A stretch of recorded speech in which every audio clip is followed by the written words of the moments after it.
ഗർഭം ധരിക്കാതിരിക്കാൻ വേണ്ടി ഗുളിക കഴിക്കുന്നു, പല ടാബ്ലറ്റുകളും ഇപ്പോൾ സുലഭമായിട്ട് ലഭിക്കുന്നുണ്ട്. ഇതെല്ലാം ഇതിനൊരു കാരണമാവുന്നുണ്ടോ? ഹോർമോൺ മൊത്തം ചേഞ്ച് ആയി കഴിഞ്ഞ കാര്യം ഓരോ പ്രാവശ്യം നമ്മൾ ഉപയോഗിക്കുമ്പം ഹോർമോണിനെയാണ് നമ്മൾ ഇംബാലൻസ് ഉണ്ടാക്കുന്നത്. ഈ പീരീഡ്സ് ഉണ്ടാകാൻ പാടില്ല, അപ്പോൾ എന്തെങ്കിലും മെഡിസിൻസ് കഴിക്കുന്നു, അങ്ങനെ ഡിലേ ചെയ്യുന്നു, നേർത്തിയാക്കുന്നു. പിന്നെ പീരീഡ്സ് ബ്ലഡ് ഫ്ലോ വേണ്ട, നമുക്കൊരു 6-7 വർഷത്തേക്ക് പീരീഡ്സ് വേണ്ട. ഇതെല്ലാം നമുക്ക് പിന്നെ ഒരു കുഞ്ഞ് വേണമെന്ന് ചിന്തിക്കുന്ന സമയത്ത് ഇതെല്ലാം പ്രശ്നങ്ങളായിരിക്കും. പ്രശ്നങ്ങളെല്ലാത്തിൻ്റെയും മെയിൻ കാരണം നമ്മുടെ ജീവിത രീതികളുടെ പ്രശ്നങ്ങളുണ്ടാണ്. ഇപ്പം ഒരുമിച്ച് ലൈഫിൽ ഒരുമിച്ചുണ്ടായിട്ടും കുട്ടികളുണ്ടാകത്തില്ല. സ്ട്രെസ്ഫുൾ ലൈഫായിരിക്കും, അവർക്ക് സമയം കിട്ടുന്നില്ല. നമുക്ക് ശരീരത്തിനും മനസ്സിനുമുള്ള ചികിത്സയുണ്ടോ? അതായത് ചിലർ ഡിപ്രഷനിലേക്ക് പോകും, ചികിത്സയ്ക്കില്ല എന്ന് പറഞ്ഞ് വീട്ടിലിരിക്കുന്നവരുണ്ട്, അവർ മൊത്തത്തിൽ ഡൗൺ ആയി പോകും. എനിക്കൊരു പേഷ്യൻ്റ് ഉണ്ടായിരുന്നു, ഒരു 6 അബോർഷനും ഒരു 4 ഫെയിൽഡ് IVF ആയിരുന്നു. കുട്ടീനോട് ദേഷ്യം വരിക, അവർക്ക് ഭയങ്കരമായിട്ട് ഇറിറ്റേഷൻ വരിക, അങ്ങനെ ഒരു ഇതിലേക്ക് വരുന്നുണ്ട്.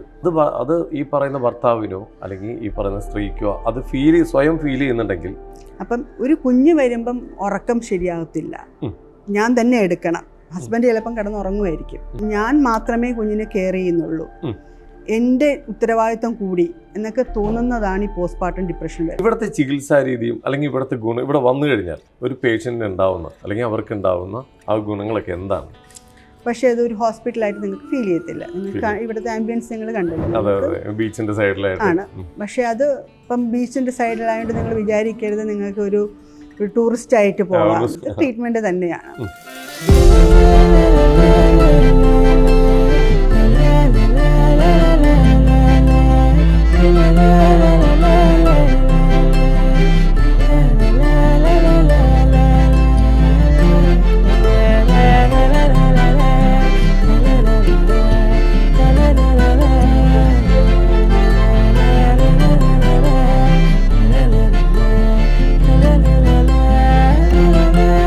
നമസ്കാരം, welcome to Jango space. It's me Sreenath K Janardhanan.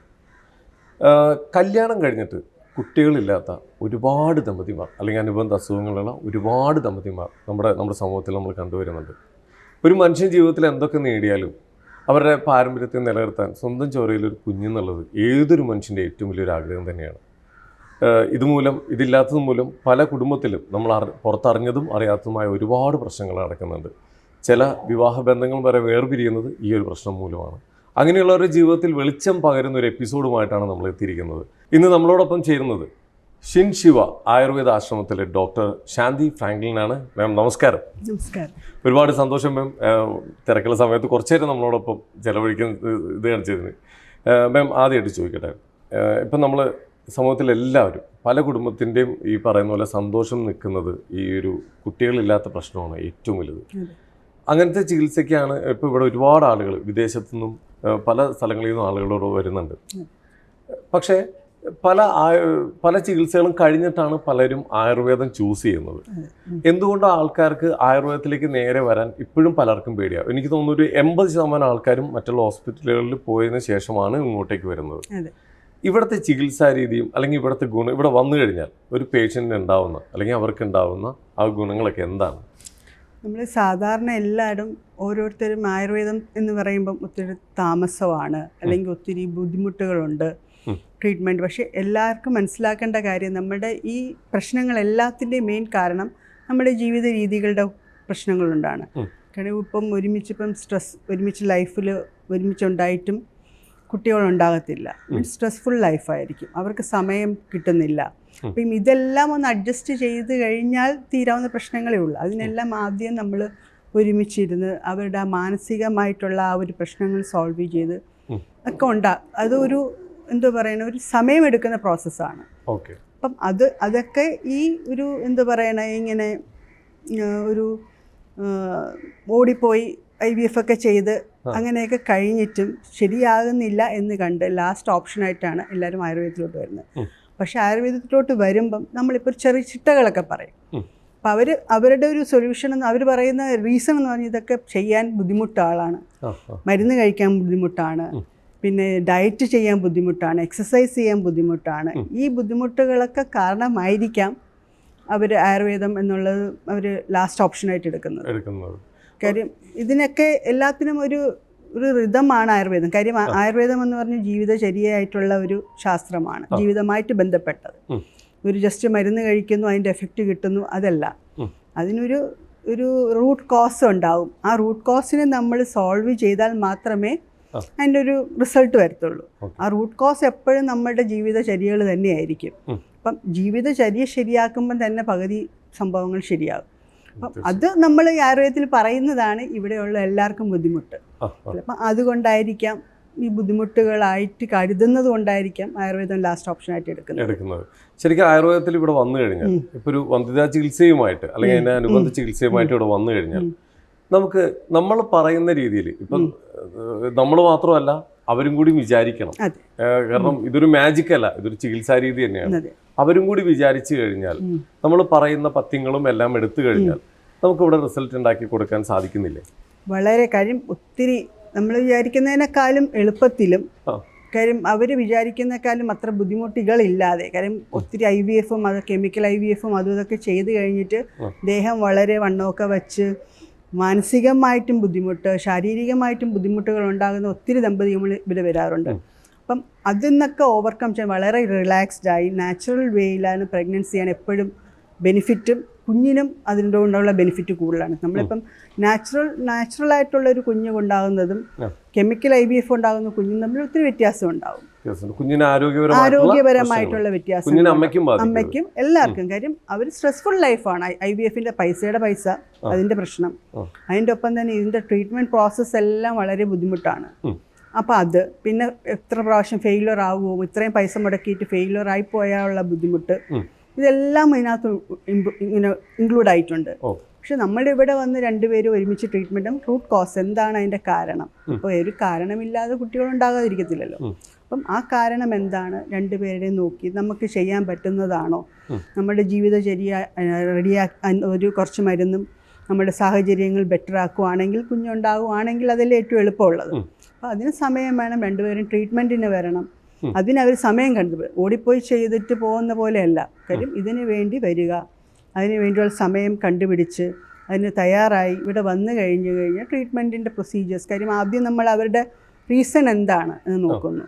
അപ്പം എന്ത് റീസൺ കൊണ്ടാണ് കുട്ടികളുണ്ടാകാത്തത്? കാര്യം ഒത്തിരി ചിലവർക്ക് ഹോർമോൺ റീസൺസ് ആയിരിക്കും, ചിലവർക്ക് ഹസ്ബൻഡിനാണെങ്കിൽ ചിലപ്പം വേറെ പ്രശ്നങ്ങളായിരിക്കും, സ്പേമിൻ്റെ കൗണ്ട് കുറയോ മൊർട്ടാലിറ്റി കുറയോ അതിൻ്റെ ജനറ്റിക്കൽ ഇഷ്യൂസും ഉണ്ട്, അങ്ങനെ പലതും. അപ്പം അമ്മയ്ക്ക് ഒരു ലേഡിക്കാണെങ്കിൽ അതിൻ്റെതായ ചിലപ്പം പല പല റീസൺസ് ആയി. ഹോർമോൺ ബാലൻസ് ഉണ്ടാകത്തില്ല, തൈറോയിഡ് ഫങ്ഷൻസ് പ്രശ്നമായിരിക്കാം, പിന്നെ PCOD കാണും, എൻഡോമെട്രിയോസിസ് കാണും, അങ്ങനെ പല പല സ്റ്റേജസ് കാണും. ഏതെങ്കിലും ഒരു കാരണമുണ്ട്. അപ്പം ഇതെല്ലാം റെക്ടിഫൈ ചെയ്ത് അതിനെ ഒരു ലെവലാക്കുക, അതാണ് സമയമെടുക്കുന്നത്. അപ്പം ഉള്ളതിൽ വെച്ചിട്ട് കുഞ്ഞുണ്ടാകാനുള്ള സംഭവങ്ങളൊന്നും ചെയ്യത്തില്ല. അപ്പം അതിനെ റെക്ടിഫൈ ചെയ്ത് എന്താണ് അതിൻ്റെ പ്രശ്നം, അവരുടെ ഹാബിറ്റ്സ് ഒക്കെ റെഗുലറാക്കി, ചിലപ്പോൾ ചിലവർ ഉറങ്ങത്തില്ലായിരിക്കും, ആ ഉറക്കമൊക്കെ ശരിയാക്കി കുറച്ചും കൂടെ മാനസികമായിട്ട് പൊരുത്തപ്പെട്ട് വരുന്നതും അങ്ങനത്തെയൊക്കെ ഒരു സ്റ്റേജ് ഉണ്ടാക്കി, അതിനാണ് നമ്മൾ ഈ സമയം ചോദിക്കുന്നത്. അതെല്ലാം പിന്നെ മെഡിസിൻ ഉണ്ടാകും. ഇതിൻ്റെയാണ് നമ്മുടെ സ്പെഷ്യലായിട്ടുള്ള മെഡിസിൻസ് ഉണ്ട് ഇവിടെ. അപ്പം അതിന് വേണ്ടിയിട്ടുള്ള മെഡിസിൻസും നമ്മളിപ്പം പറയത്തില്ലേ ക്ലെൻസിങ് പ്രോസസ്സ് എന്നൊക്കെ പറയും, നിങ്ങളുടെ ലാംഗ്വേജിലാണ് ഞാൻ പറയുന്നത്. നമ്മുടെ ശോധന പ്രൊസീജിയേഴ്സ് ഉണ്ട്. കാര്യം എന്തെങ്കിലും യൂട്രീൻ ശോധനകൾ, നമ്മുടെ സ്രോതസ്സുകൾ ക്ലീൻ ചെയ്യുന്ന പ്രോസസ്സ് ആയുർവേദത്തിൽ പറയാം, അങ്ങനെ വേണമെങ്കിൽ. അപ്പോൾ നമ്മൾ ചാനൽസ്, നമുക്ക് എന്താണ് അവിടെ ഒരു പ്രശ്നമുള്ളത് അതിനെയൊക്കെ ക്ലെൻസ് ചെയ്ത് നമുക്ക് അതിനെന്താണ് ആവശ്യം അതിനെ മാത്രം ട്രീറ്റ് ചെയ്ത് മൊത്തം ബാലൻസ് ആക്കി മെറ്റബോളിസം ഒക്കെ ശരിയാക്കി വെയിറ്റൊക്കെ ഒന്ന് കുറച്ച്, ചിലവരൊക്കെ നല്ല വണ്ണം ഉണ്ടായിരിക്കും, അപ്പം അതൊക്കെ ഒന്ന് കുറച്ച് ആ ഒരു എന്താ പറയുക ഒരു ലൈഫ് സ്റ്റൈൽ ഒന്ന് ശരിയാക്കി വരുമ്പോൾ തന്നെ പകുതി പ്രശ്നങ്ങളൊക്കെ സോൾവ് ആകും. പിന്നെ കുറച്ച് നമ്മുടെ മെഡിസിൻസ് തന്നെ ചെയ്യാൻ പറ്റുന്നതാണെങ്കിൽ ആ മെഡിസിൻസും കൂടെ ഉണ്ടാകുമ്പോൾ ശരിയാകും. കാര്യം അപ്പോൾ ഹോർമോണൊക്കെ ഒരുവിധം ലെവലാകുവാണെങ്കിൽ നോർമലായിട്ട് നമുക്ക് ശരിയാകും. മാം, ഒരു കാര്യം ചെയ്യാനുള്ളത്, ഈ മറ്റ് ചികിത്സാ രീതികൾ വെച്ച് നോക്കുമ്പോൾ ആയുർവേദ ചികിത്സ കൊണ്ടുള്ള ഗുണങ്ങൾ എന്തൊക്കെയാണ്? ഗുണങ്ങളെന്ന് നമുക്ക് ശരിക്കും ഒരു നല്ലൊരു ലൈഫ് സ്റ്റൈൽ കിട്ടും, അതാണ് ആദ്യത്തെ ഗുണം. നമ്മൾ ഈ ജങ്ക് ഫുഡ് കഴിച്ചും വളരെ സ്ട്രെസ്ഫുൾ ലൈഫും എല്ലാം ഒന്ന് മാറ്റി വെച്ച് കഴിഞ്ഞാൽ അതിനൊക്കെ സമയമെടുത്ത്, കാര്യം ഈ ട്രീറ്റ്മെൻറ്റ് ചെയ്യുമ്പോൾ ഒരു ലൈഫ് സ്റ്റൈൽ തന്നെയാണ് ക്രിയേറ്റ് ചെയ്യുന്നത്. കാര്യം ഈ വണ്ണം കുറയ്ക്കുക എന്ന് പറഞ്ഞാൽ എന്താ, ഡയറ്റ് റെഗുലേറ്റ് ചെയ്തു, മെറ്റബോളിസം ശരിയാക്കി, അങ്ങനെയൊക്കെ ചെയ്യുന്നു. നമ്മൾ ജസ്റ്റ് ഒരു രാവിലെ കഴിച്ചില്ല ഉച്ചയ്ക്ക് കഴിക്കുക ആ രീതിയല്ല ഇവിടെ ഫോളോ. അതാണ് ഞാൻ പറയുന്നത് ഇവിടെ വേണമെന്ന് പറയുന്നത്. കാര്യം രണ്ടുപേരും ഇവിടെ ഉണ്ടെങ്കിൽ എങ്ങനെയാണ് നമ്മൾ ഡയറ്റ് റെഗുലേറ്റ് ചെയ്യണം. ആഹാരം കഴിക്കാതെ വണ്ണം കുറയ്ക്കുകയല്ല നമ്മളിവിടെ ഉദ്ദേശിക്കുന്നത്. അവർക്ക് ആവശ്യമായ പോഷണം കിട്ടി, കുഞ്ഞിനും അമ്മയ്ക്കും ആവശ്യമായ സാധനം നമ്മുടെ ഉള്ളിൽ ചെന്നാലല്ലേ അതിനുള്ള പ്രയോജനമുള്ളൂ. അത് വണ്ണം ഫുഡ് കഴിക്കാതെയും പ്രോട്ടീൻ മാത്രം കഴിച്ച് വണ്ണം കുറച്ച് കഴിഞ്ഞിട്ട് അതുകൊണ്ട് ഒരു പ്രയോജനമില്ല.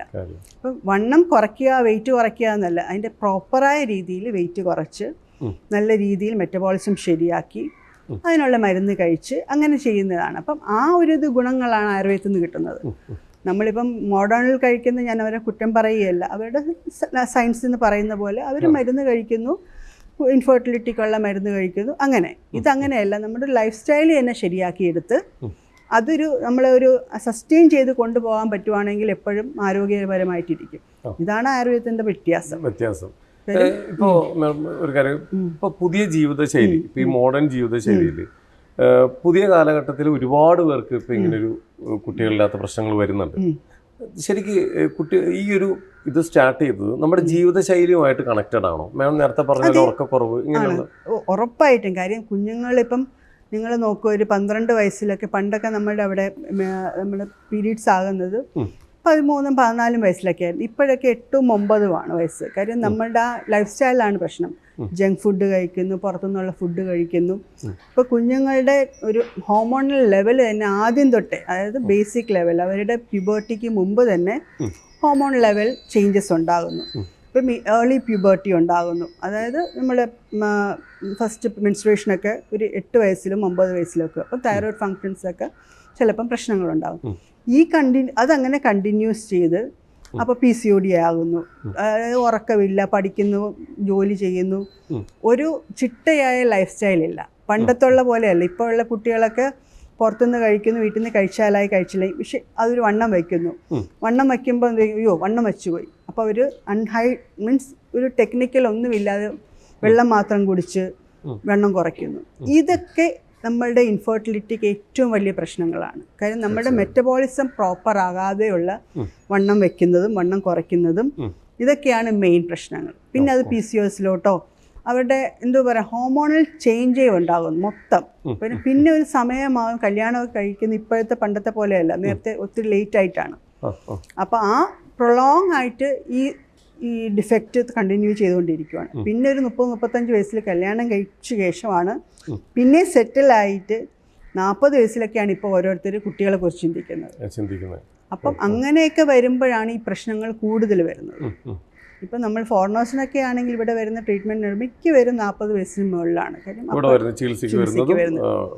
അപ്പം അവരൊക്കെയെന്ന് വെച്ചാൽ അവർ പിന്നെ ചിന്തിക്കുന്നത് 40 വയസ്സ് കഴിഞ്ഞാൽ കുഞ്ഞുങ്ങളെ ഉണ്ടാകുന്നത്. അപ്പോൾ ആ സമയത്ത് ഇത്രയും നാളും നയിച്ച ലൈഫും അതിൻ്റെ ഹോർമോൺ ഡിഫക്റ്റും എല്ലാം ഉണ്ടാകുന്നു. പിന്നെ അത് നമ്മൾ റെക്ടിഫൈ ചെയ്തെടുക്കേണ്ടി വരുന്നു.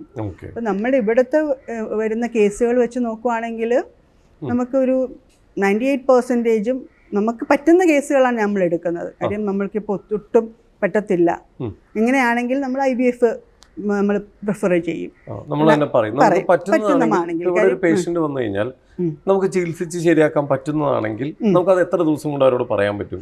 ഞങ്ങൾ പറയും. ചിലപ്പം നമ്മൾ ചില കേസുകളിൽ നമ്മൾ നോക്കുമ്പം അതിൻ്റെ ഹിസ്റ്ററി എല്ലാം നോക്കുമ്പം അവർ ചെയ്ത ചികിത്സകളും ഹിസ്റ്ററി അതിൻ്റെ എല്ലാം നോക്കുമ്പോൾ നമുക്ക് അറിയാൻ പറ്റും ഇത് നാച്ചുറലി പ്രഗ്നൻസി ഉണ്ടാകാൻ പറ്റുമോ, വയസ്സ്, ഇതെല്ലാം ഒരു മാനദണ്ഡമാണ്. അവരുടെ ഹോർമോൺ ലെവലും ഒക്കെ നമുക്ക് ഹോർമോൺ ലെവലൊക്കെ ഇൻക്രീസ് ചെയ്തും അതിൻ്റെ ആ ഒരു AMH ലെവലൊക്കെ കറക്റ്റാക്കി കൊണ്ടുവരാൻ പറ്റുമെങ്കിൽ നമ്മൾ പറയും ഇത്ര നാളെടുക്കും. ചിലവർക്ക് ഇപ്പം 1 വർഷം എടുക്കും, ചിലവർക്ക് 6 മാസം മതി. അപ്പം അതനുസരിച്ച് ചിലവർക്ക് ഞാൻ പറയും ഇത് നടക്കത്തില്ല, നിങ്ങൾക്ക് IVFന് ഞാൻ പ്രിപ്പയർ ചെയ്യാം. കാരണം ചിലവർക്ക് 2 പേർക്കും പ്രശ്നങ്ങളുണ്ടാകാം. അപ്പം അതൊക്കെ നമുക്ക് കാര്യം അവർക്ക് ഏജ് ഇപ്പം 45 വയസ്സ് കഴിയുമ്പോൾ അവർ മെനോപോസിൻ്റെ ലാസ്റ്റ് സ്റ്റേജിലായിരിക്കാം. അപ്പോൾ നമുക്ക് സമയമില്ല. അപ്പം നമ്മൾ പ്രിഫർ ചെയ്യുന്നത് എന്താ IVF ചെയ്യാം. IVF ചിലവർ 4-5 IVF ഒക്കെ ഫെയിൽ ആയിട്ടുള്ളവരായിരിക്കും ഇവിടെ വരുന്നത്. അപ്പം നമ്മൾ പറയുന്നത് നമ്മുടെ ട്രീറ്റ്മെൻറ്റ് കൊണ്ട് നമുക്ക് ഈ ഫെയിലായ IVF നമുക്ക് പോസിറ്റീവ് ആക്കി എടുക്കാൻ പറ്റും. IVF കാര്യം അത് നമ്മൾ അതിൻ്റെ പ്രോപ്പർ കാര്യം നമുക്ക് വേറെ ഓപ്ഷൻസ് ഇല്ല. അപ്പോൾ എന്ത് ചെയ്യും, നമ്മൾ IVFന് വേണ്ടി പ്രിപ്പയർ ചെയ്യുന്നു. അത് മെയിനായി. കാര്യം നമുക്ക് ഒരു നാച്ചുറൽ പ്രഗ്നൻസി എന്തായാലും നടക്കത്തില്ല. നമ്മൾ അതിന് വേണ്ടി നമ്മളുടെ ഇവിടുത്തെ നമ്മുടെ മെഡിസിൻസും എല്ലാം കൊടുത്ത് IVF നല്ലോണം പ്രിപ്പയർ ചെയ്യുന്നു. അതിനകത്ത് എൻ്റെ അനുഭവത്തിൽ നിന്ന് തന്നെ പറയാം, അതിനകത്ത് ഒരു 90% നമുക്ക് പറ്റുന്ന IVF പ്രിപ്പയർ ചെയ്തിട്ടുള്ളവർക്കെല്ലാം IVF പോസിറ്റീവാണ്. കുഞ്ഞുങ്ങളുണ്ടായിട്ടുണ്ട് വിത്ത് IVF. ഓക്കെ. ആ ഒരു എന്താ പറയുക, ആ ഒരു റിസൾട്ടാണ് ഇപ്പോഴും ആളുകൾ പല സ്ഥലങ്ങളിൽ, കേരളത്തിൽ നിന്ന് മാത്രമല്ല ഇന്ത്യയിൽ നിന്ന് മാത്രമല്ല വിദേശത്ത് നിന്നൊക്കെ ആൾക്കാർ ഇപ്പോൾ വന്നുകൊണ്ടിരിക്കുന്നത്. അതെ, ഞാൻ ഒരിക്കലും പറയത്തില്ല നിങ്ങൾ വരൂ ഞാൻ എല്ലാം ശരിയാക്കി തരാം എന്നല്ല. നമുക്ക് നോക്കുന്നു ശാസ്ത്രീയം നമുക്ക് പറ്റുന്ന എന്താണ്. കാര്യം പറ്റിയില്ലെങ്കിൽ നമുക്ക് പറയാം ഇതൊന്നും നടക്കത്തില്ല. അപ്പോൾ IVF ആണെങ്കിൽ ഞാൻ പറയും, നമ്മളിപ്പം ഞാൻ പറഞ്ഞ പോലെ 49 years ഒക്കെ ഉള്ളവർ വന്നിട്ട് നമ്മളിപ്പോൾ AMH ലെവൽ 0.1 ഒക്കെ ആണെങ്കിൽ ഞാൻ പറയും ഇതിന് നമുക്ക് നോക്കാം, ഇതിൻ്റെ AMH ലെവൽ കൂടുന്നുണ്ടോ. കാര്യം നമുക്ക് അറിയാൻ പറ്റത്തില്ല. അപ്പോൾ ചിലപ്പോൾ ഞാൻ പറയും നിങ്ങൾക്ക് 6 മാസം എടുക്കും, നിങ്ങൾ ഒരു പോയിന്റെങ്കിലും കൂടുന്നുണ്ടെങ്കിൽ നിങ്ങൾക്ക് പ്രതീക്ഷിക്കാം. അപ്പം അത് ചിലപ്പോൾ 1 വർഷം എടുക്കുമായിരിക്കും. അപ്പോൾ അടുത്ത പ്രാവശ്യം അവർ മരുന്ന് കഴിക്കാൻ പറയും. ട്രീറ്റ്മെൻറ്റ് 10-30 ദിവസമൊക്കെ ഇവിടെ വന്ന് ട്രീറ്റ്മെൻറ്റ് എടുത്തിട്ട് 1 വർഷം മരുന്ന് കഴിച്ചിട്ട് പിന്നെ AMH അവരപ്പം ഈ പോകുന്ന സമയം മൊത്തം അവർ 3 മാസം കൂടുമ്പോൾ ബ്ലഡ് റിസൾട്ടും അവർക്കുണ്ടാകുന്ന ചേഞ്ചസ് ഒക്കെ നമ്മളുമായിട്ട് കമ്മ്യൂണിക്കേറ്റ് ചെയ്യും. അപ്പം ഒരു ടീം ഓഫ് ഡോക്ടേഴ്സ് തന്നെ ഉണ്ട് ഇതിന് വേണ്ടി തന്നെ. ഓക്കെ മാം, ഇപ്പോൾ ഈ പുതിയ കാലഘട്ടത്തിൽ വന്നുകൊണ്ടിരിക്കുന്ന പലരുടെ ഉള്ളിലുള്ള ചോദ്യങ്ങളും ഡൗട്ടുകളും ആയിരിക്കും. ചിലപ്പോൾ പലരും പല സ്ഥലങ്ങളിൽ തുറന്ന് ചോദിച്ചിട്ടുണ്ടാവില്ല, പറഞ്ഞിട്ടുണ്ടാവില്ല. മാഡം ഒരു ഡോക്ടർ ആയതുകൊണ്ടും ഇങ്ങനെ പലരെയും ഫേസ് ചെയ്തുകൊണ്ടും ചോദിക്കുകയാണ്. പുതിയ ഒരു സ്വയം ചികിത്സ എന്നുള്ളൊരു രീതി തുടങ്ങിയിട്ടുണ്ട്. ഇപ്പോൾ പലരും എന്താ പറയുക, ഗർഭം ധരിക്കാതിരിക്കാൻ വേണ്ടി ഗുളിക കഴിക്കുന്നു. പല ടാബ്ലറ്റുകളും ഇപ്പോൾ സുലഭമായിട്ട് ലഭിക്കുന്നുണ്ട്. ടാബ്ലറ്റുകൾ സ്വയം കഴിച്ച് ഇതെല്ലാം ഇതിനൊരു കാരണമാവുന്നുണ്ടോ ഭാവിയിലുള്ള? അത് ഞാൻ പറഞ്ഞില്ലേ, കാര്യം ഇതെല്ലാം എന്താണ് ഹോർമോൺ ഇംബാലൻസിനാണ് ഉണ്ടാക്കുന്നത്. ഇതുവഴി നമ്മൾ പിന്നെ PCOSും അതിൻ്റെ ഇൻഫെർട്ടിലിറ്റി, കാര്യം നമ്മൾ ഹോർമോൺ മൊത്തം ചേഞ്ച് ആയി കഴിഞ്ഞ കാര്യം ഓരോ പ്രാവശ്യം നമ്മൾ ഉപയോഗിക്കുമ്പം ഹോർമോണിനെയാണ് നമ്മൾ ഇംബാലൻസ് ഉണ്ടാക്കുന്നത്. അപ്പം നമുക്ക് എളുപ്പത്തിലെല്ലാം ഓരോന്ന് ചെയ്ത് കഴിയുമ്പോൾ പിന്നെ നമുക്കൊരു സ്റ്റേജ് എത്തുമ്പോൾ കുഞ്ഞുങ്ങളെ വേണമെന്ന് പറയുമ്പം ഇതെല്ലാം ഓൾറെഡി അൺബാലൻസ്ഡ് ആയോ ഇംബാലൻസ്ഡ് ആയിട്ടോ ഒക്കെ ഇരിക്കുമായിരിക്കും.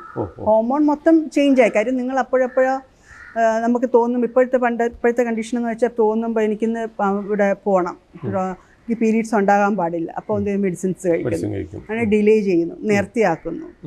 പിന്നെ പീരീഡ്സ് ബ്ലഡ് ഫ്ലോ വേണ്ട, നമുക്കൊരു 6-7 വർഷത്തേക്ക് പീരീഡ്സ് വേണ്ട എന്നുള്ള ഗുളിക കഴിക്കുന്നു. ഇതെല്ലാം ഇപ്പോഴത്തെ ഒരു രീതിയാണ്. ഇതെല്ലാം നമുക്ക് പിന്നെ ഒരു കുഞ്ഞ് വേണമെന്ന് ചിന്തിക്കുന്ന സമയത്ത് ഇതെല്ലാം പ്രശ്നങ്ങളായിരിക്കും.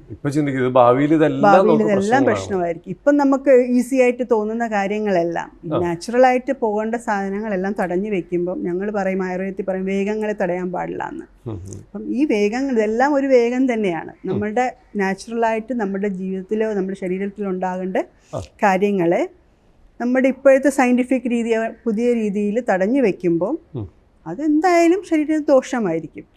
അപ്പം അതാണ് നമ്മൾ ഫ്യൂച്ചറിൽ തൈറോയിഡ് ഫങ്ഷൻ്റെ അത് ഒരു പ്രശ്നം വരുന്നു, നമ്മുടെ ഹോർമോണൽ ചേഞ്ചസ് വരുന്നു, നമ്മുടെ ഗ്യാസ്ട്രിക് പ്രോബ്ലംസ് വരുന്നു, അൾസറൈറ്റീസ് വരുന്നു, അങ്ങനെ കുറേ സാധനങ്ങൾ എവിടെയൊക്കെ അതിന് ബുദ്ധിമുട്ടുകളുണ്ടാകും, വീക്കായിട്ട് സ്ഥലങ്ങളെല്ലാം അത് പ്രശ്നം ഉണ്ടാക്കുന്നു. അപ്പം ഈ ഒരു ഇൻഫെർട്ടിലിറ്റി മാത്രമല്ല പ്രശ്നം വരുന്നത്, അതിൻ്റെ കൂടെ അസോസിയേറ്റ് ആയിട്ടുള്ള അത് എയിൽമെൻറ്റ്സ് ഉണ്ടാകുന്നു. അപ്പം എല്ലാം ഇതിൻ്റെ എല്ലാം അസോസിയേറ്റ് ആയിട്ടായിരുന്നു. അതെ അതെ മാം. അതേപോലെ തന്നെ നമുക്ക് ചികിത്സ സ്റ്റാർട്ട് ചെയ്യേണ്ട ഒരു സ്റ്റേജ്, ഇപ്പം പലരും കല്യാണം കഴിയുമ്പോഴാണല്ലോ നമുക്ക് അറിയുന്നത് കുട്ടികളുടെ പ്രശ്നങ്ങളൊക്കെ ഉണ്ട്.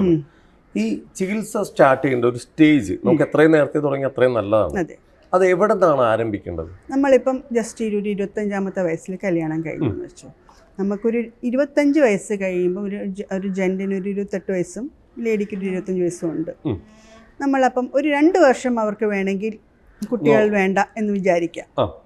പക്ഷെ അത് കഴിഞ്ഞ് കുട്ടികൾ വേണം എന്ന് വിചാരിച്ച ശേഷം ഒരു 6 മാസമായിട്ടും അവർ ട്രൈ ചെയ്ത് കുട്ടികൾ ഉണ്ടായില്ലെങ്കിൽ നമ്മൾ നമ്മുടെ ഏജ് വെച്ച് നോക്കിയിട്ട് ആലോചിക്കണം എന്തെങ്കിലും കുഴപ്പമുണ്ടോ.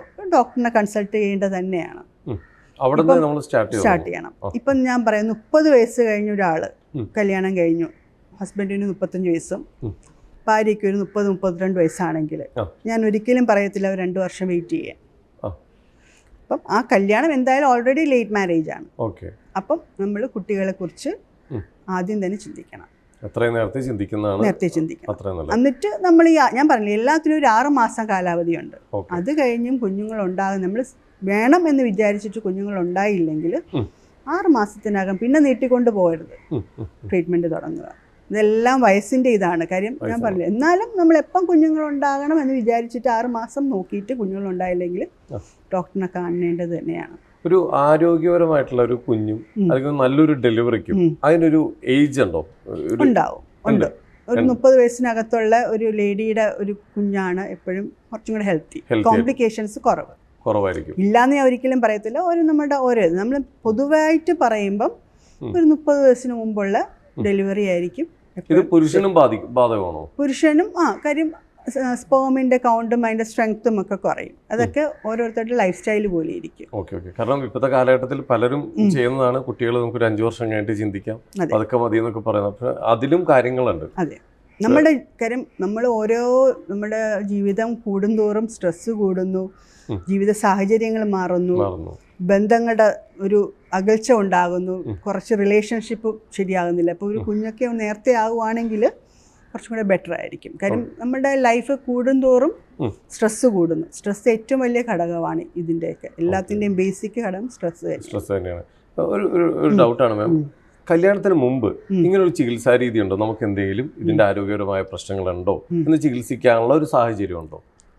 ഉറപ്പായിട്ട് ഞാൻ പറഞ്ഞില്ലേ, PCODയും ഈ സംഭവങ്ങൾ, ഇപ്പോൾ ഇറഗുലർ പീരീഡ്സ്, അതായത് 9 വയസ്സിലോ 8 വയസ്സിലോ ഒക്കെ പീരീഡ്സ് ആകുന്നത്, ഇങ്ങനെയൊക്കെയുള്ള കണ്ടീഷൻസിൽ നമ്മൾ ആദ്യം തന്നെ ചികിത്സിച്ച് വന്നു കഴിഞ്ഞാൽ ഇങ്ങനത്തെ വിഷയങ്ങളൊന്നും ഉണ്ടാകത്തില്ല. ഇപ്പോൾ ഭയങ്കര പെയിൻഫുൾ മെൻസ്ട്രേഷൻ ആണ്, അപ്പം അതിനൊരു റീസൺ കാണത്തില്ലേ.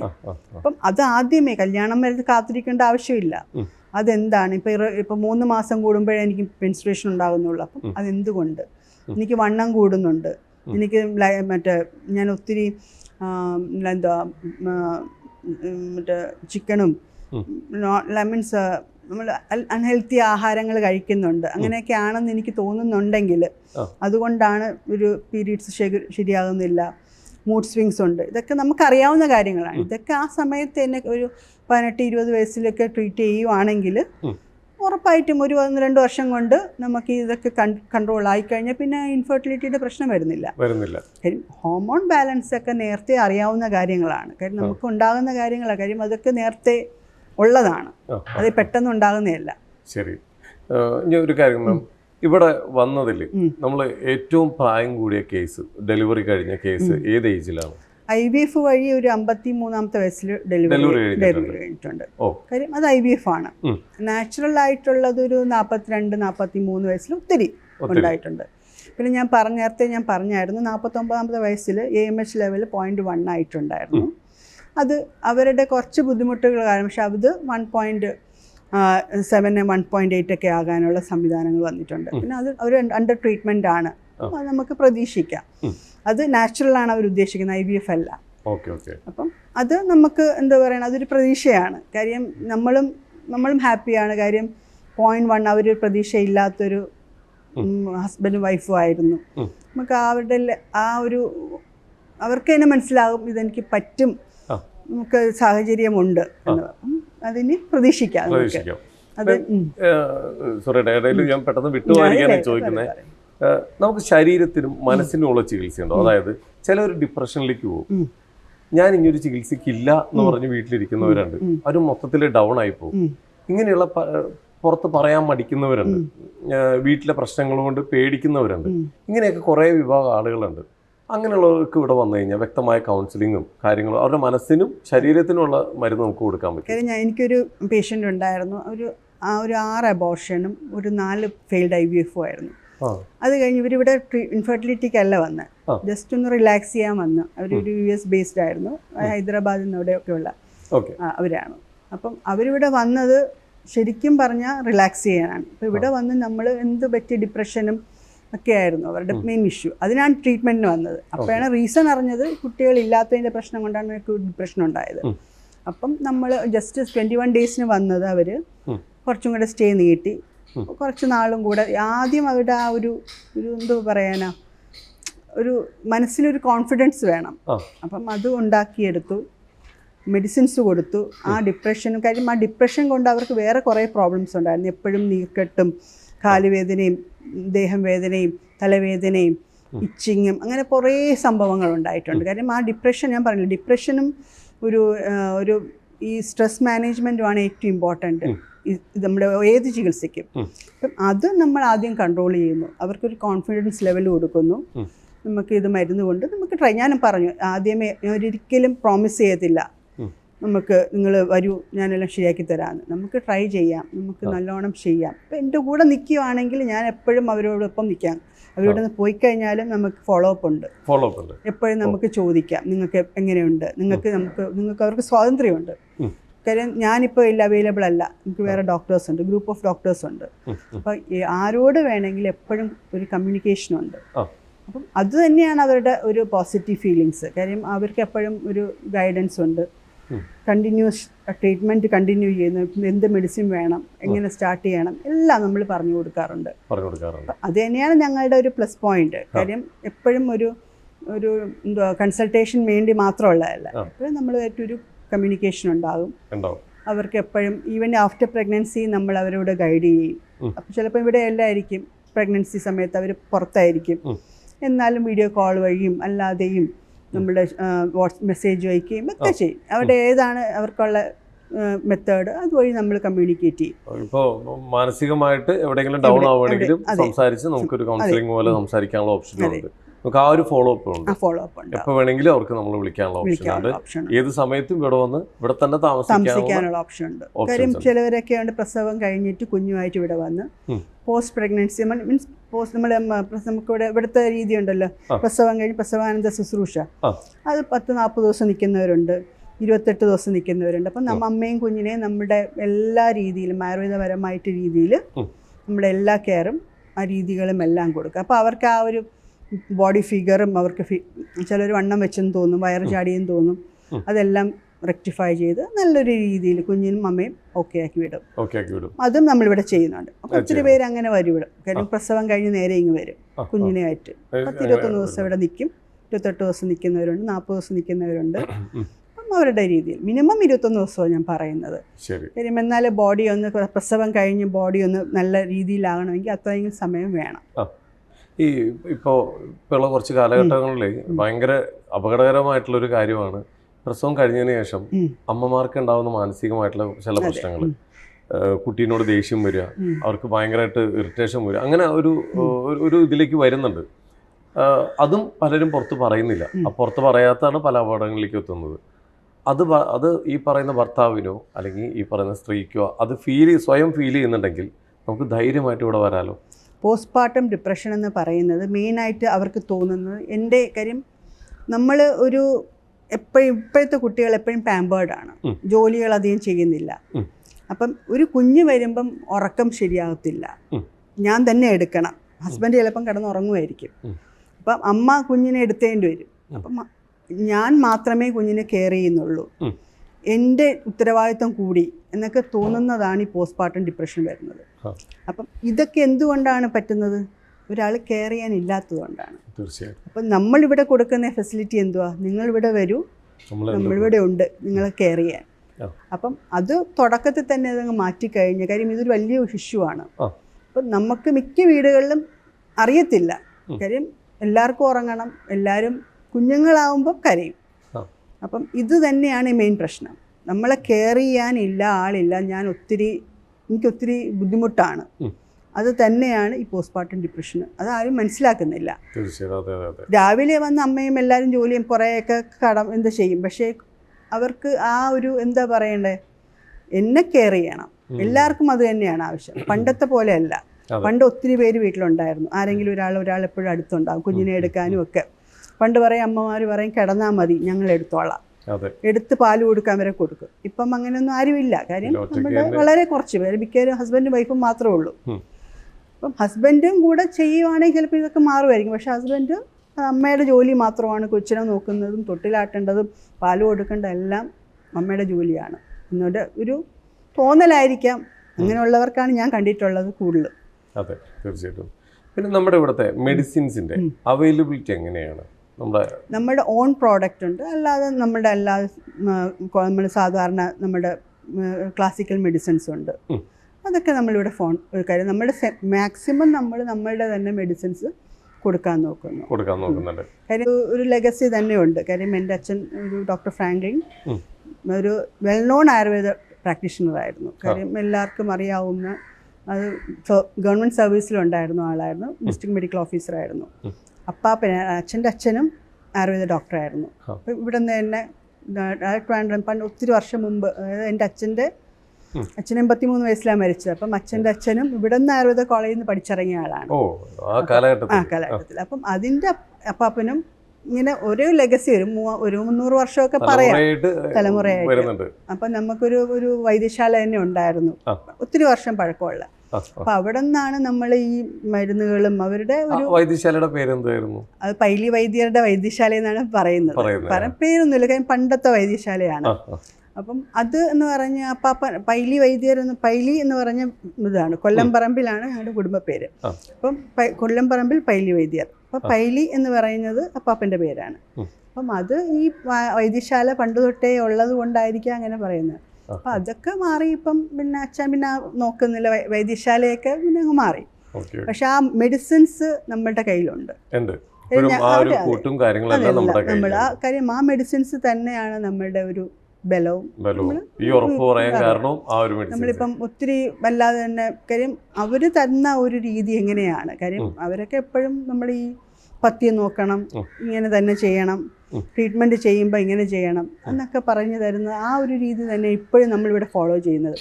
കാര്യം ഇപ്പം നമ്മളിവിടെ എല്ലാ ഫെസിലിറ്റിയും വേണമെങ്കിൽ ചെയ്യാം, പക്ഷെ നമ്മളൊരു ഹോംലി ഫീലിംഗ് കൊടുക്കുന്നു. ഹോസ്പിറ്റൽ ഫെസിലിറ്റി ഇവിടെ ഇല്ല. നമുക്ക് കണ്ടു കഴിഞ്ഞാൽ വീട്ടിൽ താമസിക്കുന്ന പോലെ വീട്ടിലെ ഫുഡ് കഴിച്ച് വീട്ടിൽ ഒരു ഹോസ്പിറ്റലായിട്ടുള്ള അന്തരീക്ഷമല്ല. അപ്പം അവർ കുറച്ച് നമ്മളെപ്പോഴും ഒരു ആഗ്രഹിക്കുന്ന അവർ നല്ലതായിട്ടൊരു ഹോംലി അറ്റ്മോസ്ഫിയർ ആയിരിക്കണം. അവരുടെ മനസ്സിലുള്ള പ്രശ്നങ്ങളെല്ലാം സോൾവ് ചെയ്ത് അതിനെ ഓവർകം ചെയ്ത് ഒരു നാച്ചുറലായിട്ടുള്ളൊരു ട്രീറ്റ്മെൻറ്റ്, അത് തന്നെ ഇവിടെ പ്രതീക്ഷിക്കുന്നത്. ഇനിയിപ്പോൾ നമ്മുടെ ഇപ്പോൾ ഇന്റർവ്യൂ കേൾക്കുന്ന പലർക്കും തോന്നുന്ന ഒരു കാര്യമായിരിക്കും, നമ്മുടെ ചികിത്സാ രീതി വളരെ ചിലവേറിയതാണോ? പലർക്കും മനസ്സിലുണ്ടാവും, ഇനിയിപ്പോൾ ചിലവേറിയതാണെങ്കിൽ ഞങ്ങൾ ഇത്രയും പൈസയൊക്കെ മുടക്കി ഞങ്ങൾ അതവിടെ വന്നു കഴിഞ്ഞാൽ ഞങ്ങൾക്ക് അത് എഫക്റ്റ് ചെയ്യുമോ? മാഡം നേരത്തെ ഒരു കാര്യം പറഞ്ഞായിരുന്നു, ഞങ്ങളെ കൊണ്ട് പറ്റുന്നതാണെങ്കിലേ ഞങ്ങൾ ചെയ്യുമോ? അപ്പം ഇങ്ങനത്തെ കുറച്ച് ഡൗട്ടുകൾ ഉണ്ടാവും. അപ്പോൾ ഇതിൻ്റെ ചിലവുകളും അതിൻ്റെ സാധ്യതകളൊക്കെ എങ്ങനെയാണ്? നമ്മൾ സാധാരണ ഇപ്പം ഇവിടെ പല ടൈപ്പ് റൂംസൊക്കെ ഉണ്ട്. നമുക്കിപ്പം ഒരു സാധാരണ ഒരാൾ വരുവാണെങ്കിൽ ബേസിക് കാറ്റഗറി ആയിട്ട് റൂമില്ലാത്ത, എന്നാലും ഈ ആയുർവേദത്തിൻ്റെ ചിലവുണ്ട്. എന്തായാലും ചിലവില്ലാതെ ഞാനൊന്നും പറയത്തില്ല. കാര്യം നമുക്ക് ഇപ്പം ഈവൻ ആയുർവേദ കോളേജിൽ പോയാൽ പോലും നമ്മൾ എല്ലാ സാധനവും വാങ്ങിച്ചു കൊടുക്കണം. ബെഡ് മാത്രമായിരിക്കും ചിലപ്പോൾ ഫ്രീ കിട്ടുന്നത്, പക്ഷേ അതുപോലെയല്ല ഇവിടെ. ക്യൂ നിൽക്കണം, അത് അങ്ങനത്തെ ഫെസിലിറ്റി ഒന്നുമില്ല. നമ്മൾ റിലാക്സ് ആയിട്ട് നമ്മൾ അവർക്ക് വേണ്ടി ഡെഡിക്കേറ്റ്, കാര്യം ഒരു കസ്റ്റമൈസ് ട്രീറ്റ്മെൻ്റ് ആണ് എല്ലാം. എല്ലാവർക്കും ഒരുപോലത്തെയോ അങ്ങനെയൊന്നുമല്ല, സ്പെഷ്യലി ആയിട്ടുള്ള ഫുഡ്. അപ്പം ഒരു ബേസിക് എന്തായാലും ഉണ്ടാകും, പൈസ എന്തായാലും വേണ്ടി വരും. കാര്യം നമ്മളിപ്പം സാധാരണ ഒരു IVF പോയ എത്ര 3 ലക്ഷം രൂപയല്ലേ, അതിനാർക്കും ബുദ്ധിമുട്ടൊന്നും ഇല്ലല്ലോ മുടക്കാൻ. അപ്പം എന്നിട്ടും ഓക്കെ ആവാതിരിക്കുന്ന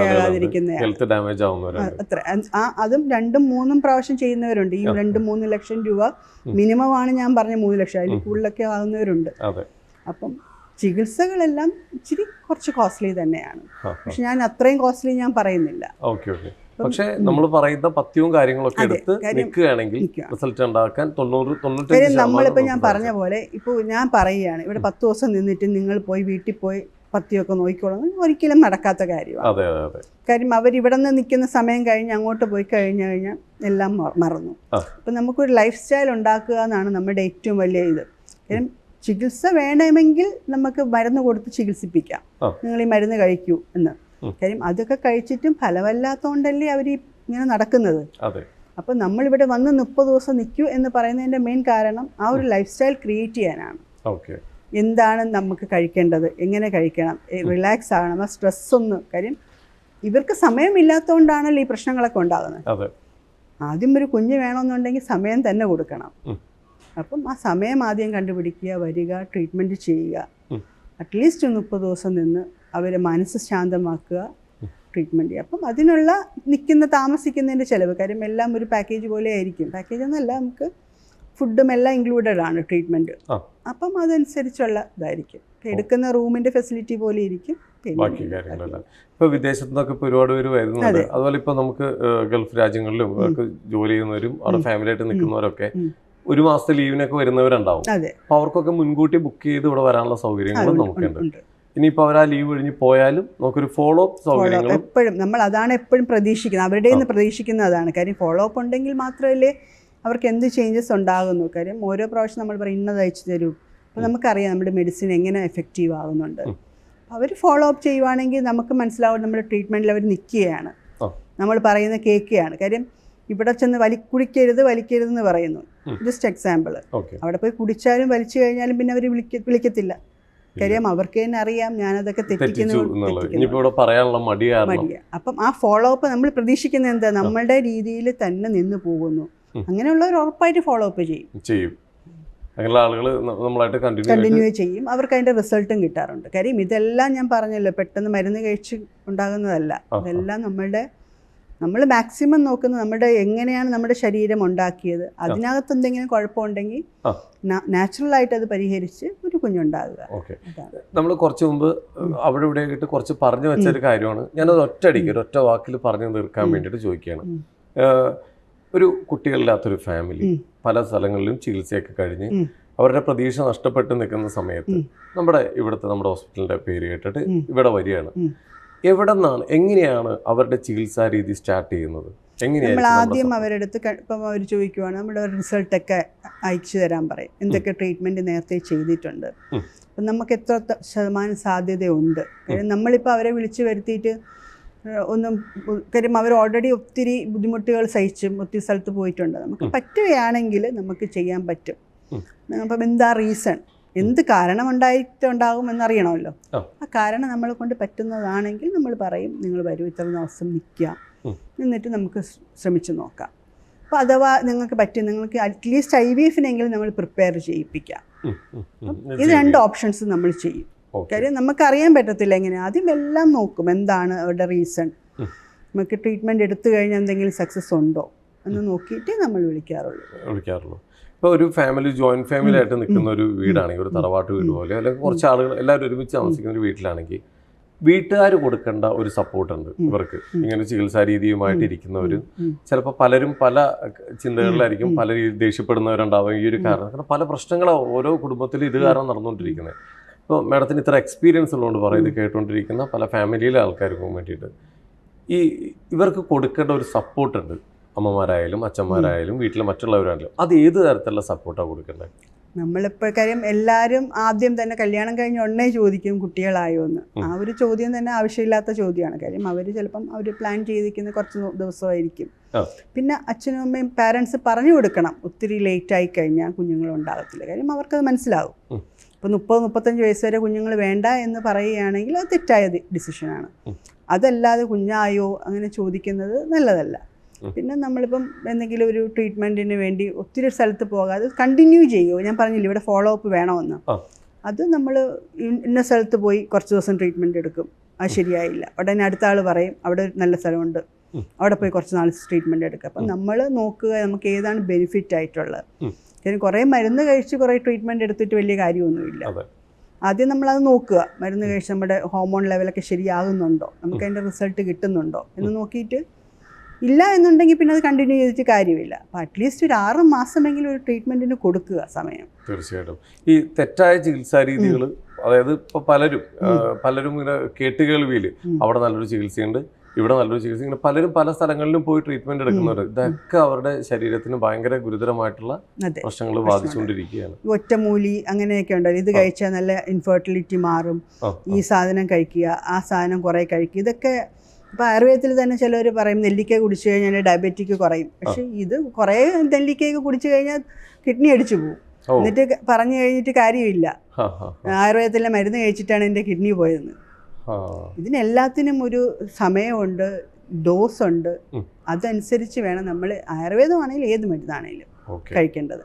ഇപ്പം നമ്മൾ തന്നെ എന്തുവാ പറയണേ, ഇത് കൊള്ളാം, പോമഗ്രാനൈറ്റ് കൊള്ളാം എന്നും പറഞ്ഞിട്ട് പോമഗ്രാനൈറ്റ് രാവിലെ ഉച്ചയ്ക്ക് വൈകിട്ടും ഒക്കെ പോമഗ്രാനൈറ്റ് ജ്യൂസ് ആയാൽ എന്ത് ചെയ്യും, ഷുഗർ കൂടൂലേ? തീർച്ചയായിട്ടും. അപ്പം അങ്ങനെയുള്ള സാധനങ്ങൾ, കാര്യം നമുക്ക് കഴിക്കാനുള്ളൊരു എല്ലാത്തിനും ഒരു അളവുണ്ട്. ഈവൻ ഫുഡായാലും പ്രോട്ടീൻ വേണം, ഫോളിക് ആസിഡ് വേണം, എല്ലാം വേണം. പക്ഷെ അതെല്ലാം ഒത്തിരി അങ്ങ് ആയിപ്പോയാൽ അതെല്ലാം പ്രശ്നമാണ്. എല്ലാം പ്രശ്നമാണ്, അധികമായ അമൃതഭക്ഷണം. അതാണ്. അപ്പം അതെല്ലാം ഒരു ബാലൻസ് ആക്കുക. നമ്മളത് ഞാൻ പറഞ്ഞത്, വണ്ണം കൂടുമ്പോൾ ഉടനെ എന്തെങ്കിലുമൊക്കെ ചെയ്ത് വണ്ണം കുറയ്ക്കുക, അതെല്ലാം ചെയ്യേണ്ടത്. അപ്പം അതിനെല്ലാം ബാലൻസ് ആയിട്ടുള്ള ഡയറ്റും രീതികളും എല്ലാം ഫോളോ ചെയ്യുകയാണെങ്കിൽ വിഷയങ്ങളൊന്നുമില്ല. ചികിത്സ ഒഴിവാക്കുക, ഒറ്റമൂലി ചികിത്സകൾ ഒഴിവാക്കുക. പലയിടത്തും പോയി ഇപ്പം ഒത്തിരി ഫേസ്ബുക്കിൽ കാണാം, അത് ചെയ്ത് കഴിഞ്ഞാൽ വണ്ണം കുറയും, അത് ചെയ്ത് കഴിഞ്ഞാൽ ഫെർട്ടിലിറ്റി ഉണ്ടാകും. അങ്ങനത്തെ സംഭവങ്ങൾ ഫോളോ ചെയ്യാതിരിക്കുക. ഓക്കെ, ചെറിയൊരു ക്വസ്റ്റ്യൻ കൂടി. ഷിൻശിവ ആയുർവേദ ആശ്രമത്തിന്റെ ഫെസിലിറ്റീസ് എന്തൊക്കെയാണ്? ഫെസിലിറ്റീസ് നമ്മുടെ ഒരു എന്താ പറയുക, ഹോസ്പിറ്റൽ ഫെസിലിറ്റിയാണ്. NABH ഉണ്ട്, പക്ഷേ അതൊരു ഹോസ്പിറ്റലായിട്ട് നിങ്ങൾക്ക് ഫീൽ ചെയ്യത്തില്ല. നിങ്ങൾക്ക് ഇവിടുത്തെ ആംബിയൻസ് നിങ്ങൾ കണ്ടല്ലോ, ബീച്ചിന്റെ സൈഡിലാണ്. പക്ഷേ അത് ഇപ്പം ബീച്ചിന്റെ സൈഡിലായതുകൊണ്ട് നിങ്ങൾ വിചാരിക്കരുത് നിങ്ങൾക്ക് ഒരു ടൂറിസ്റ്റ് ആയിട്ട് പോകാം വിചാരിക്കരുത്. ട്രീറ്റ്മെന്റ് തന്നെയാണ്. അപ്പം ഇവിടെ വന്ന് നമ്മൾ പറയുന്ന ഫുഡും കഴിച്ച് നമ്മൾ പറയുന്ന എക്സസൈസും ചെയ്ത് യോഗയൊക്കെ ചെയ്ത് ആ ഒരു ലൈഫ് സ്റ്റൈൽ ക്രിയേറ്റ് ചെയ്ത്, പിന്നെ നമുക്ക് എന്താണ് ബുദ്ധിമുട്ടുകളുള്ളത്, നമുക്കിപ്പം ഇൻഫെർട്ടിലിറ്റിക്ക് വരുവാണ്, അതിൻ്റെ കൂടെ അനുബന്ധ രോഗങ്ങളൊക്കെ ഉണ്ട്. ചിലർക്ക് നടുവേദന ഉണ്ടാകാം, മൈഗ്രെയിൻ ഉണ്ടാകാം. അപ്പം ഈ ട്രീറ്റ്മെൻ്റ് എല്ലാം ഇതിനകത്ത് ഇൻക്ലൂഡ് ആവും. കാര്യം നമ്മൾ വരുന്നത് ഇൻഫെർട്ടിലിറ്റിക്കാണെങ്കിലും ബാക്കി അസോസിയേറ്റ് ഡിസീസ് എല്ലാം നമ്മളിത് കൈകാര്യം ചെയ്യും. അപ്പം വേറെ എന്തെങ്കിലും അസുഖമുണ്ടോ അത് നമ്മൾ കൈകാര്യം ചെയ്യും. അപ്പം അതിന് വേണ്ടിയുള്ളതുകൊണ്ട് അത് മാറ്റി വെച്ചിട്ട് ഇതിന് മാത്രം അങ്ങനത്തെ ഒരു ചികിത്സയില്ല. നിങ്ങളിവിടെ വരുമ്പം നിങ്ങൾ ഞങ്ങളുടെ ആളാണ്. നിങ്ങൾക്ക് എന്ത് പ്രശ്നം ഉണ്ടായാലും നമ്മളത് കൈകാര്യം ചെയ്യും, എപ്പോഴും ഉണ്ടാവും. ഈവൻ ഒരു പനി വന്നു കഴിഞ്ഞാൽ അത് അതിൻ്റെ ട്രീറ്റ്മെൻറ്റ്. ആ സമയത്ത് ഒരു ജലദോഷം വന്നാലും നമ്മളുടേതാണ്. ഞങ്ങളുടെ ഉത്തരവാദിത്തമാണ് നിങ്ങൾ. പിന്നെ തീർച്ചയായിട്ടും ഫുഡും എല്ലാം. ഓക്കെ, ചെറിയൊരു കാര്യം, മെഡിസിൻസ് ഇപ്പം നമ്മളിവിടെ നമ്മൾ എഴുതി കൊടുക്കുന്ന അല്ലെങ്കിൽ നമ്മളിവിടെ കൊടുക്കുന്ന മെഡിസിൻസ് കണ്ടിന്യൂ ആയിട്ട് കഴിക്കാൻ വേണ്ടിയിട്ട് ഇപ്പോൾ വിദേശത്തുള്ളവർക്ക് ഇവിടെ നിന്ന് അയച്ചു കൊടുക്കാനുള്ള സൗകര്യങ്ങളുണ്ട്? നമ്മൾ അയച്ചു കൊടുക്കുന്നത് ഭയങ്കര ബുദ്ധിമുട്ടാണ്. അപ്പോൾ നമ്മൾ മാക്സിമം അവരെടുത്ത് കൊണ്ടുപോകാൻ പറയും. ഇത്ര ക്വാണ്ടിറ്റി തന്നെ ഇവിടുന്ന് നമുക്ക് അറിയാം, ഇത്രയും കാലം അവരത് കഴിക്കേണ്ടി വരുമെന്ന്. ഇവിടെ തന്നെ എടുത്തു കൊണ്ടുപോകും. കാര്യം നമ്മൾ പിന്നെ കാര്യം ഓരോ രാജ്യത്തിനും ഓരോ നിയമങ്ങളൊക്കെയാണ്. അപ്പം അവിടെ ചെല്ലുമ്പോൾ നമ്മുടെ മെഡിസിൻസ് അവർക്ക് മെഡിസിനായിട്ട് തോന്നിയില്ലെങ്കിൽ അത് കൊടുക്കത്തില്ല. അത് പിന്നെ അതുകൊണ്ട് നമ്മൾ മാക്സിമം കൊണ്ടുപോകാൻ പറയും. പിന്നെ ഇന്ത്യക്കകത്ത് അവിടെയാണെങ്കിൽ നമ്മൾ അയച്ചു കൊടുക്കാനുള്ള സൗകര്യമുണ്ട്. പല ചികിത്സാ രീതികളിലൂടെ ഇപ്പോൾ പ്രഗ്നൻ്റ് ആയിക്കഴിഞ്ഞാൽ ചിലപ്പോൾ ഒരു അബോർഷൻ സ്റ്റേജിലേക്ക് എത്തുന്ന പലരും ഉണ്ടാവും. ചിലപ്പോൾ അത് ടൈം കഴിഞ്ഞതുകൊണ്ട് ചിലപ്പോൾ നല്ല വ്യക്തമായിട്ടുള്ളൊരു ആരോഗ്യമെല്ലാം നോക്കി അബോർട്ട് ചെയ്യേണ്ട രീതിയിലേക്ക് എത്തുന്ന ആൾക്കാരും എല്ലാം ഉണ്ട്. അങ്ങനെയുള്ള ആളുകൾക്ക് ഇവിടെ വന്നു കഴിഞ്ഞാലുള്ള സൗകര്യങ്ങൾ നമ്മൾ ചെയ്തു കൊടുക്കുമോ? സപ്പോർട്ട് നമ്മുടെ ഭാഗത്തു നിന്നുണ്ടാവും? ഉണ്ടാകും. കാര്യം നമ്മളെപ്പോഴും പ്രീനേറ്റൽ എന്നൊരു ഇതുണ്ട്. നമുക്ക് ഒരു ഗർഭാവസ്ഥയ്ക്ക് പ്രീനേറ്റലുണ്ട്, പോസ്റ്റ് നേറ്റലുണ്ട്, പിന്നെ ആ ഒരു പ്രഗ്നൻസി ആ ഒരു സമയം. ഈ പ്രീനേറ്റൽ എന്ന് പറഞ്ഞാൽ പ്രഗ്നൻസി കംപ്ലീറ്റ് ആണ്. നമ്മൾ ആയുർവേദ പ്രകാരം ഓരോ മാസത്തിനും ഓരോ മരുന്നുകളൊക്കെ കൊടുക്കേണ്ടതുണ്ട്. അപ്പം അങ്ങനെ ഈ ഒരു നമ്മളിപ്പം ഈ ഇൻഫെർട്ടിലിറ്റിക്ക് തന്നെ ചികിത്സിച്ച് അല്ലെങ്കിൽ റിപ്പീറ്റഡ് അബോർഷനൊക്കെ വരുന്നവർക്ക് സ്വന്തമായിട്ടൊരു പേടി ഉണ്ടാകാം. കാര്യം അത് തന്നെ ആയുർവേദ മെഡിസിൻ തന്നെ ഉപയോഗിക്കുന്നവർ ഇവിടെ വന്ന് താമസിക്കുകയോ അല്ലെങ്കിൽ ആദ്യത്തെ 2-3 മാസം താമസിച്ച് പിന്നെ ബാക്കി മെഡിസിൻസ് കണ്ടിന്യൂ ചെയ്യുന്നവരുണ്ട്.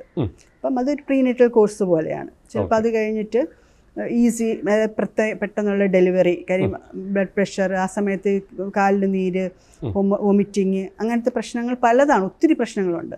അപ്പം നമ്മുടെ ഇവിടെ വന്ന് നിന്ന് ആ ട്രീറ്റ്മെൻറ്റ് എടുക്കുകയാണ്, ആയുർവേദ പ്രകാരം ചെയ്യുകയാണെങ്കിൽ ഇതെല്ലാം വളരെ വളരെ നോർമലായിട്ട്, കാര്യം ഒരു പ്രഗ്നൻ്റ് ആണെന്ന് പോലും ചിന്തിക്കാത്ത രീതിയിൽ നമുക്ക് ചെയ്യാൻ പറ്റും. ഒരു പ്രഗ്നൻസി ഒരു രോഗമായിട്ടാണ് ഇപ്പോൾ ഉള്ള എല്ലാവരും കാണുന്നത്. വളരെ ഹാപ്പിലി ഉള്ള ഒരു പ്രഗ്നൻറ്റ് ലൈഫ് അവർക്കുണ്ടാകും.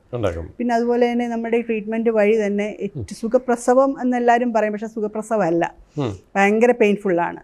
ഈ നമ്മുടെ ആയുർവേദ ട്രീറ്റ്മെൻ്റ് ഒക്കെ എടുത്തു കഴിഞ്ഞാൽ ഈ ഡെലിവറിയൊക്കെ വളരെ ഒരു മാക്സിമം 1 ഹവറിനകത്ത് ഡെലിവറി നടക്കും. സുഖപ്രസവം എന്ന് പറയുന്നത് സാധ്യമാക്കും. അതെ, സുഖപ്പം ഞാൻ ഒരിക്കലും പറയത്തില്ല ഒട്ടും പെയിൻഫുൾ ഉണ്ടാകത്തില്ല. പക്ഷേ ഒരു ദിവസം 2 ദിവസം പെയിൻ അനുഭവിക്കുന്നതിനേക്കാളും 1 മണിക്കൂർ പെയിൻ അനുഭവിച്ചാൽ പോരെ. അപ്പം അത് നമുക്ക് ചെയ്യാൻ പറ്റും. അതിന് പക്ഷേ ഇതൊക്കെ ഒരു 6-7 മാസം കഴിയുമ്പോൾ നമുക്ക് കണ്ടിന്യൂസ് ആയിട്ട് നമ്മൾ വിസിറ്റ് ചെയ്ത് അത് നമ്മുടെ രീതിയിൽ ട്രീറ്റ്മെൻറ്റ് എടുത്ത് കുറച്ച് ട്രീറ്റ്മെൻറ്റ്സ് ഉണ്ട്, എക്സ്റ്റേണൽ പ്രൊസീജിയേഴ്സ് ഒക്കെ ഉണ്ട്, അതൊക്കെ ചെയ്യും. കാര്യം ചിലവർ അതുകൊണ്ട് ഇപ്പം ഫോറിനേഴ്സൊന്നും അങ്ങനെ ചെയ്യത്തില്ല. കാര്യം അവരുടെ ഡെലിവറിയൊക്കെ അവിടെ പുറത്തായിരിക്കും. ഈ കേരളത്തിലുള്ളവരൊക്കെ അങ്ങനത്തെ ക്ലയൻസൊക്കെ നമുക്കുണ്ട്.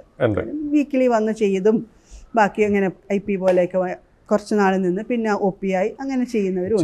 പിന്നെ ഇതെല്ലാം പകുതി അവരും കൂടി അത് വിചാരിക്കണം വിചാരിക്കും നമ്മൾ പറയുന്ന പോലെ ഇതിനെല്ലാം സമയം ഇവിടെ വേണം. വന്ന് കുറച്ച് പൈസ എന്ന് പറഞ്ഞു കഴിഞ്ഞാൽ ഇതൊന്നും ഈസി ആയിട്ട് നടക്കില്ല. നമ്മൾ പറയുന്ന എല്ലാ കാര്യങ്ങളും അംഗീകരിച്ച് അതെ. അതിനൊപ്പം നിൽക്കുകയും വേണം, മനസ്സുകൊണ്ടും ശാരീരികമായിട്ടും അതിന്റെ അർപ്പിക്കുകയും വേണം. അതാ ഞാൻ പറഞ്ഞ കാര്യം, ഇതെല്ലാം ഒരു സന്തോഷത്തോടെ ചെയ്യേണ്ട കാര്യങ്ങളാണ്. അയ്യോ ഇത് ബുദ്ധിമുട്ടാണ്, ഭയങ്കര ഇത് എന്തുവാണ്, ഛർദിലാണ്, എനിക്കതാണ് ഇതാണെന്ന് പറഞ്ഞ് വിഷമത്തോടെ ചെയ്യേണ്ട ഒരു ഇതല്ല. ഈ 9 മാസം വളരെ ഹാപ്പി ആണെങ്കിൽ കുഞ്ഞും അതുപോലത്തെ ഒരു ഹാപ്പി ആയിട്ടുള്ളൊരു കുഞ്ഞും നല്ല സ്വഭാവത്തോടെയുള്ള കുഞ്ഞും ഒക്കെ ഉണ്ടാകും. അമ്മയും ഹാപ്പി ആയിരിക്കും, ഫാമിലി മൊത്തം ഹാപ്പി ആയിരിക്കും. അപ്പം അതിന് എല്ലാം ഇച്ചിരി ബുദ്ധിമുട്ടുണ്ട്. സ്വന്തമായിട്ട് കാര്യം ഒരു എക്സസൈസ് വേണം, ഈ ചുമ്മാ മടി പിടിച്ചിരിക്കാതെയൊക്കെ ചെയ്യേണ്ട കാര്യങ്ങളൊക്കെ ഒത്തിരി ഉണ്ട്. അപ്പം അതൊക്കെ നമ്മളിവിടെ വന്നു കഴിഞ്ഞാലല്ലേ മനസ്സിലാവുള്ളൂ, ഡോക്ടറിനെ കണ്ടാലേ മനസ്സിലാവുള്ളൂ, അല്ലാതെ വീട്ടിൽ ഇരുന്നാൽ മനസ്സിലാവില്ല, യൂട്യൂബ് നോക്കിയാലും മനസ്സിലാകത്തില്ല. മാഡം, അപ്പം നമ്മൾ ഇത്രയേറെ നമ്മൾ സംസാരിച്ച് വന്ധ്യതാ ചികിത്സ, അതിൻ്റെ അനുബന്ധ ചികിത്സയുടെ കാര്യങ്ങളും കൂടിയാണ്. ഇനി വേറെ ഏതെല്ലാം രോഗാവസ്ഥകൾക്ക് ഇവിടെ നമ്മൾ ചികിത്സ കൊടുക്കുന്നുണ്ട്? ഇവിടെ ഒരു ഹോസ്പിറ്റലാണ്, പിന്നെ നമുക്ക് പറ്റുന്ന രീതിയിലുള്ള ഓൾമോസ്റ്റ് എല്ലാ ടൈപ്പ് ചികിത്സയും, അതായത് ഇപ്പോൾ ആർത്രൈറ്റിസിന് വന്നു കഴിഞ്ഞാൽ അതിൻ്റെ ചികിത്സയുണ്ട്.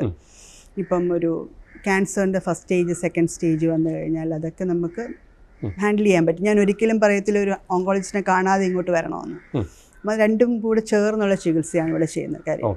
അപ്പം അവരുടെ അവർക്ക് എന്തൊക്കെയാണ് അവരുടെ റിസൾട്ട്സ് എന്തൊക്കെയാണ് അത് വെച്ച് നമുക്ക് എന്ത് ചെയ്യാൻ പറ്റും അത് ചെയ്യുന്നു. കാര്യം അവർക്ക് പെയിൻഫുൾ ഉണ്ടെങ്കിൽ പെയിൻഫുൾ കുറച്ച് ആ ഒരു ബുദ്ധിമുട്ട്, പിന്നെ പാലിയേറ്റീവ് ട്രീറ്റ്മെൻ്റ് ആണ് വേണ്ടെങ്കിൽ അതും ചെയ്തു കൊടുക്കുന്നുണ്ട്. കാര്യം 4th സ്റ്റേജസിലൊക്കെ അവർ ഡിപ്രഷനിലായിരിക്കും.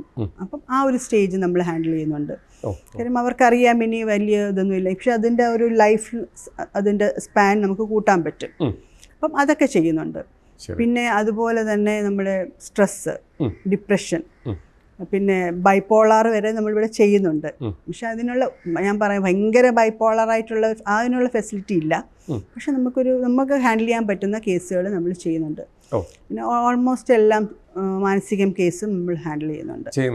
ഡിപ്രഷനും പിന്നെ അങ്ങനെ ഉറക്കമില്ലായ്മ എല്ലാം. പിന്നെ ഒബേസിറ്റി ചെയ്യുന്നുണ്ട്, വണ്ണം കുറയ്ക്കാനുള്ള കാര്യം. അത് വണ്ണം കുറച്ച് വിടുക എന്നുള്ളതല്ല, കുറച്ച് ദിവസം ഞാൻ അതുകൊണ്ടാണ് ഒരിക്കലും അതൊക്കെ ഇങ്ങനെ പറയാത്തത്. കാര്യം മിക്കവരുടെ ആവശ്യം 15 ദിവസം കൊണ്ട് 15 കിലോ കുറയ്ക്കുക ഇതൊക്കെയാണ്. പക്ഷെ അങ്ങനെ ഒരു കുറയ്ക്കുന്നതിനോട് എനിക്ക് താല്പര്യം. ഒന്നാമത് ഒരു 30 ദിവസമെങ്കിലും ഒരു ലൈഫ് സ്റ്റൈൽ ക്രിയേറ്റ് ചെയ്ത്, ഇതിപ്പം 15 ദിവസം കൊണ്ട് കുറച്ച് 15 ദിവസം 15 കിലോ പിന്നെ 15 ദിവസം കൊണ്ട് വന്നിട്ട് കാര്യമില്ല. അപ്പം ആ ഒരു 32 ദിവസമൊക്കെ ഇവിടെ നിന്ന് അതിനൊരു സ്റ്റൈൽ ക്രിയേറ്റ് ചെയ്ത് സ്വന്തമായിട്ട് തോന്നുക, ഇന്നത് കഴിക്കുമ്പോൾ എനിക്ക് വണ്ണം കുറയും, എന്തുകൊണ്ടാണ് എൻ്റെ വണ്ണം കൂടിയത്, അതിനൊരു എക്സസൈസ് വേണം. കാര്യം എക്സസൈസ് ഇല്ലാതെ എന്തൊക്കെ ഡയറ്റ് ചെയ്തിട്ടും കാര്യമില്ല. അപ്പം ഇതൊക്കെ ഒരു നമ്മുടെ രീതിയിൽ കണ്ടുപിടിച്ച് റെഡിയാക്കി വണ്ണം കുറച്ച് അത് ബെനിഫിറ്റായിട്ട് വണ്ണം കുറയ്ക്കുന്നത്.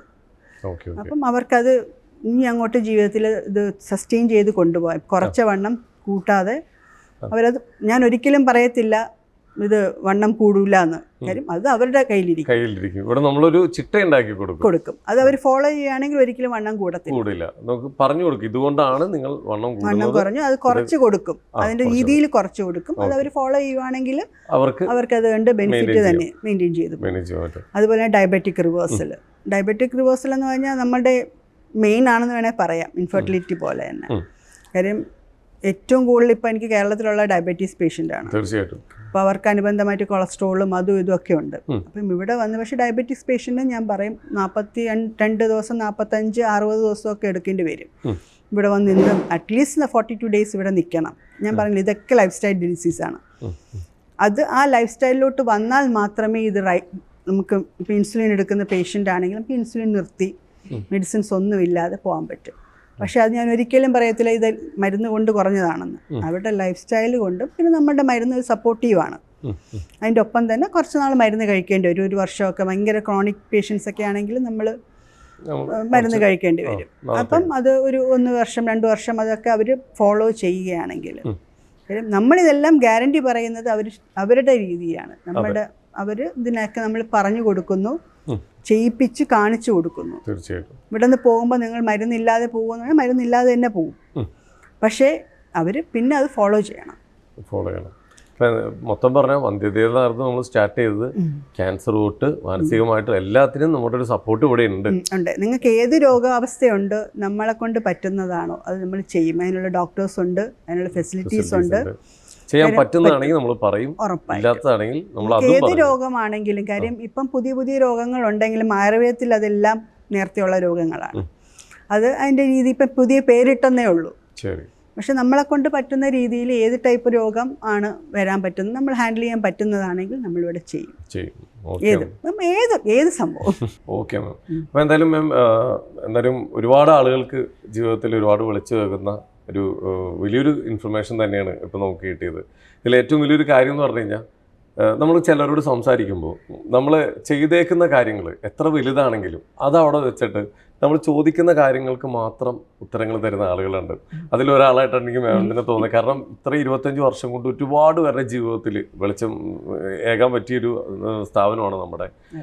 മാഡത്തിന് ഒരുപാട് പേർക്ക് ജീവിതത്തിൽ ഒരുപാട് സന്തോഷം കൊടുക്കാൻ പറ്റിയ ആളാണ്. അതൊന്നും ഇവിടെ പറഞ്ഞിട്ടില്ല. പക്ഷേ ഇവിടെ വന്നു കഴിഞ്ഞാൽ ഞങ്ങൾ കൂടെ ഉണ്ടെന്ന് മാത്രം പറഞ്ഞിട്ടുള്ളൂ. അത്രേ ഉള്ളൂ. കാര്യം നമ്മളെപ്പോഴും അവരാണ് നമ്മളിന്ന് പറയണേ, അവർക്ക് വേണ്ടിയാണ് നമ്മൾ ഈ സ്ഥാപനവും നമ്മളും എല്ലാം അവർക്ക് വേണ്ടിയാണ് ചെയ്യുന്നത്. അല്ല, ഇവിടുത്തെ സ്റ്റാഫുകളാണെങ്കിലും ഇത്രയും സ്നേഹത്തോടെ നമ്മുടെ ഓരോ ഫീഡ്ബാക്ക് കിട്ടുമ്പം പറയും, നമ്മുടെ സ്വന്തം ആൾക്കാർ അവരുടെ ട്രീറ്റ്മെൻറ്റ് ചെയ്യുമ്പം അവർക്കൊരു വേദനിക്കുമ്പോൾ നമുക്കൊരു വേദന പോലെയാണ്.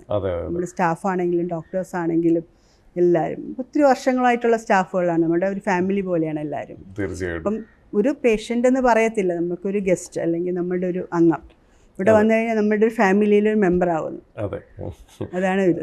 ഓക്കെ. ഒരു എന്താ പറയുക, അഡ്വർടൈസ്മെന്റിനൊന്നും കൂടുതൽ പ്രാധാന്യം നൽകാതെ മൗത്ത് പബ്ലിസിറ്റിയിൽ ഇത്രയും നല്ല രീതിയിൽ പോകുന്ന സ്ഥാപനം ഇത് ഞങ്ങൾ കുറേ സ്ഥലത്ത് നിന്ന് ഇങ്ങനെ കേട്ടിട്ടാണ് ഞങ്ങൾ അന്വേഷിച്ച് പിടിച്ച് ഇവിടെ എത്തിയത്. മാഡം ഇവിടെ ഉണ്ടാവുന്ന പോലും ഞങ്ങൾ വിചാരിച്ചതല്ല.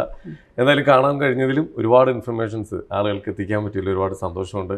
സ്ഥാപനത്തിനും മാഡത്തിനും എല്ലാവർക്കും ഒരുപാട് താങ്ക്സ് ഞങ്ങൾ നൽകുകയാണ്. പുതിയൊരു തലമുറയെ സൃഷ്ടിക്കാൻ ഇതേപോലെ കൂടെ നിൽക്കുന്നതിന് ഒരുപാട് നന്ദി. Thank you.